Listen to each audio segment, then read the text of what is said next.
ஹரிபோல் தண்டவத் பிரணாம். நான் ஸ்ரீல நரோத்தம தாஸ் ಠಾಕೂರ್ಗೆ ஸ்ரீ ஸ்ரீ பிரேம பக்தி சந்திரிகா புத்தகம் படிச்சுட்டு இருந்தேன். இப்போ இங்கே நரோத்தம தாஸ் ಠಾಕೂர் ஒரு சுத்த பக்தனுக்கு அடையாளங்கள் சொல்லிட்டு இருக்காங்க. விஷய கரலமய தாத்தே மானோ சுகச்சய செய் சுக துக்க கோரி மானோ गोविंद विषयरस संग करो तार दास प्रेम भक्ति सत्य कोरी जानो. இங்கே நரோத்தம் தாஸ் ಠಾಕೂர் சொல்லிட்டு இருக்காரு, விஷயங்கள் விஷம், நம்ம உடம்புக்கு விஷம். நம்ம அதில் சுகம் தேடிட்டு இருக்கோம். அந்த சுகம் என நாம் நினச்சிட்ருக்கோம். அதுதான் உண்மையான கஷ்டம், துக்கம். கோவிந்த விஷயரಸ நம்ம ಶುದ್ಧ ಭಕ್ತನಿಗೆ ಸಂಗ ಪಣ್ಣ பிரேம பக்தி தான் உண்மை சொல்லி நமக்கு புரியும். இப்போ சாதாரணமாக யாருக்கு பார்த்தா இந்த உலகத்தில் விஷயங்களில் மாட்டிருக்காங்க. விஷயங்கள் சொன்னால் குடும்ப வாழ்க்கை, வேலை, ஆஃபீஸு, உடம்பு, இங்கே உள்ள சம்சாரம், குடும்பத்தில் உள்ளவங்கள, நண்பர், இப்படி வாழ்க்கை கொண்டு போயிட்டுருக்காங்க. அவங்களுக்கே ஆத்மீகம், பகவான், பக்தி இந்த விஷயங்கள் தெரியாது. இந்த உடம்புக்கே உண்மை நினச்சிட்டு வாழ்க்கையை கொண்டு போய் ஒரு நாள் இறந்து போயிடுவாங்க. நம்ம வாழ்க்கையிலே, இந்த மனித வாழ்க்கையிலே நம்ம தர்மம் பக்தி கொண்டு வரல சொன்னால் நம்ம பெருவி சாவு சக்கரத்தில் வெளியில் வர முடியாது. இந்த பெருவிலே சிலப்போ நமக்கு என்ன, நம்ம சுகம் எதிர்பார்த்தோம், நம்ம போன பெருவிக்கு உள்ள கர்மங்கள் வச்சு அதை கடிக்கலாம். பட் உண்மையாக இது சந்தோஷம் கிடையாது. இது நமக்கு நோய், சாவு அந்த பக்கம் கொண்டு போயிட்டுருக்கு வாழ்க்கை. இறந்து போன அப்புறம் எவ்வளோ பிரிவுகள், இதுக்கு முடிவு சொல்லி கிடையாது. இங்கே கூட நம்ம நிறையாட்டி புலன் திருப்திக்கு வேண்டி என்ன முயற்சி பண்ணிகிட்டு இருக்கோம். கண் வச்சு, மூக்கு வச்சு, செவி வச்சு, வாய் வச்சு, இது எல்லாம் நமக்கு தொடக்கத்தில் நல்லதாக இருக்கும். பட் மெல்ல மெல்லமாக அது கூட துக்கம்தான் கொடுத்துட்டு இருக்கு. அது எதுவுமே இருக்கலாம். அது கணவன் மனைவிக்கு சம்பந்தம் இருக்கலாம், அப்பா அம்மா குழந்தைகளுக்கு சம்பந்தம் இருக்கலாம்,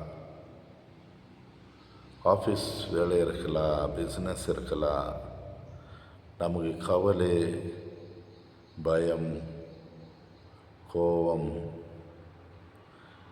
ஹிம்சை அந்த பக்கம் கொண்டு போயிட்டுருக்கு.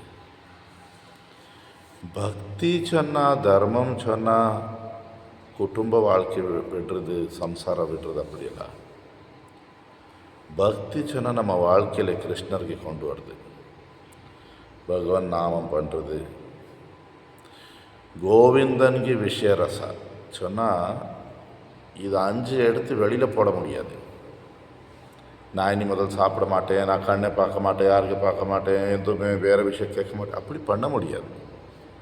நம்ம போலி வைராக்கியம் பண்ணுறதல்ல. இந்த 5 பகவானுக்கு அர்ப்பணை பண்ணுறது.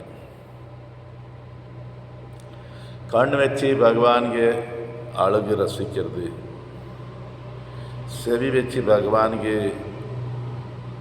புகழ்ச்சி கேட்கறது, பகவான் நாமம் கேட்கறது, கீர்த்தன் கேட்கறது. வாய் வச்சு நம்ம கீர்த்தன் பாடுறது, பகவானுக்கு புகழ்ச்சி படுறது, பகவானுக்கு திருநாமம் பாடுறது. மூக்கு வச்சு பகவானுக்கு ஆஃபர் பண்ண துளசி பூ இந்த மாதிரி சுவாசனை எடுக்கிறது. கை கால் வச்சு பகவான் சேவை பண்ணுறது, எங்கே கோயில் போகிறது, இந்த மாதிரி.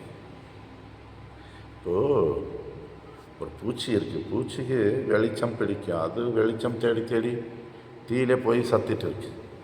மீனுக்கு சாப்பாடு பிடிக்கும், பார்த்ததெல்லாம் சாப்பிட்டுட்டு இருக்கு, மாட்டிகிட்டு இருக்கு. யானைಗೆ பெண் யானை தொடன்னு சொல்லி அது எங்கே மாட்டிட்டு இருக்கு. மான் இசை கேட்கன்னு சொல்லி மாட்டிட்டு இருக்கு. தேனி தாமரை பூகை சுவாசனை போய் மாட்டிட்டு இருக்கு. நம்ம மனிதன் அஞ்சிலே மாட்டிருக்கோம். பட் இது பகவான் பக்கம் திருத்தி விடுறது. நம்ம தெரியுது பகவான் தான் சச்சிதானந்த மூர்த்தி, பகவான் தான் பரம சத்தியம், பகவான் தான் எப்பவுமே ஆனந்தத்தில் இருக்கார். பட் நம்ம அந்த பழக்க தோஷம் சொல்லுவோம். நம்ம குடும்பத்தில் மாட்டிருக்கோம். குடும்பத்தில் இவ்வளோ நல்லது நமக்கு பகவானுக்கு மறக்க போல பண்ணுறது. குடும்பத்தில் ஏதோ கஷ்டம் வந்தால் கூட நம்ம பகவானுக்கு மறந்துட்டு இருக்கோம். வாழ்க்கையில் பகவான் கொண்டு வருது எப்படி? संग करो तार दास, பகவானுக்கு தாசருக்கு சங்கம் பண்ணுறது. தொடக்கத்தில் வந்தோம். ஒருத்தர் 4 மாலை பண்ணுறது ஆள் நமக்கு 1 மாலை பண்ணு சொன்னால் கூட நமக்கு சந்தோஷமாக இருந்து மெல்ல மெல்லமாக 16 மாலை உள்ள பக்தர் பார்த்தோம். மெல்ல மெல்லமாக 32 சொன்ன வந்தது நிறைவாட்டி நம்ம என்ன பண்ணிகிட்டு இருக்கோம் சொன்னால், சத் சங்கா சொல்லி பேர்லே இல்லை ஒரு நன்றி எனக்கு குரு காட்டினார், எனக்கு இப்போ மாலை கொடுத்தாங்க அப்படி சொல்லி அந்த கீழே உள்ள பக்தன் கூட உட்காந்துருக்கோம். வளர்ச்சி ஆசை இல்லாத பக்தன் கூட உட்காந்துருக்கோம்.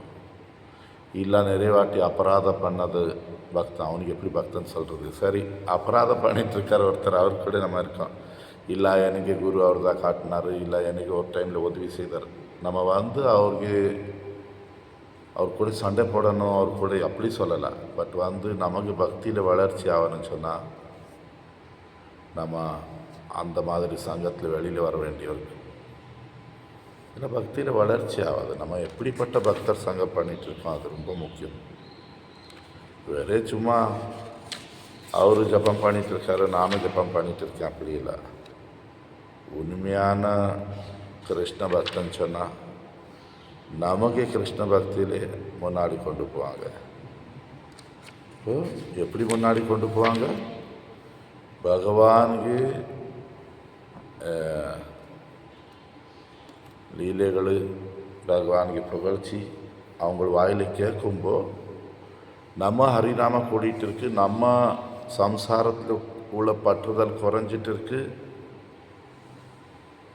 நம்ம பக்தி பக்கம் போயிட்டு இருக்கோம். இப்படி நம்ம சுத்த பக்தர் சங்கம் பண்ணிட்டு பகவான் பக்கம் போகணும். இங்கே உள்ள புலன் திருப்தியில் மாட்டனா கோவிந்தா கோவிந்தா ஹரி கோவிந்தா.